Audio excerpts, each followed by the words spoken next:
আসসালামু আলাইকুম, কেমন আছেন সবাই? আজকে ছোট্ট একটা ভিডিও শেয়ার করব। ভিডিও শেষ পর্যন্ত সাথেই থাকবেন। আর নতুন আপু ভাইয়ারা যারা ভিডিও দেখছেন অবশ্যই ফলো দিয়ে দেবেন। ডেজার্ট আইটেমের মধ্যে কাস্টার্ড আমার অনেক পছন্দের। অনেক দিন থেকেই খাবো ভাবছিলাম, কিন্তু আর বানানোই হয়নি। আজ হঠাৎ দেখলাম বাসায় আপেলও আছে, কলাও আছে। এই দুটো ফলই ছিল, ভাবলাম একটু বানিয়ে ফেলি। যারা ফল খেতে পছন্দ করেন না বা শুধু শুধু এভাবে ফল খেতে ভালো লাগে না, তারা এভাবে কাস্টার্ড বানিয়ে খেতে পারেন। বিশেষ করে বাচ্চাদের ক্ষেত্রে দেখা যায় অনেক বাচ্চারাই ফল খেতে চায় না, কিন্তু বাচ্চাদের জন্য ফলটা আসলে খুবই জরুরি।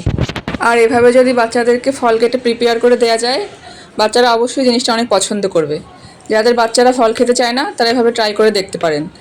আশা করা যায় বাচ্চারা অনেক পছন্দ করবে। আমার কাছে শুধু 2 রকমের ফলই ছিল, তাই আমি এই দুটি দিয়েই বানিয়েছি।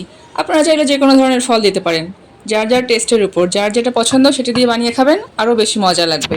আমি সাধারণত আপেল, কলা, আঙুর আর বেদানা থাকলে বেদানা দিয়ে খেতে পছন্দ করি। বাসায় পড়ে পড়ে ফল নষ্ট হচ্ছে, খেতে ইচ্ছে করছে না, তখন চাইলে আপনারা এভাবে খেয়ে দেখতে পারেন। ভিডিওটি ভালো লাগলে লাইক, কমেন্ট এবং শেয়ার করে দিবেন প্লিজ।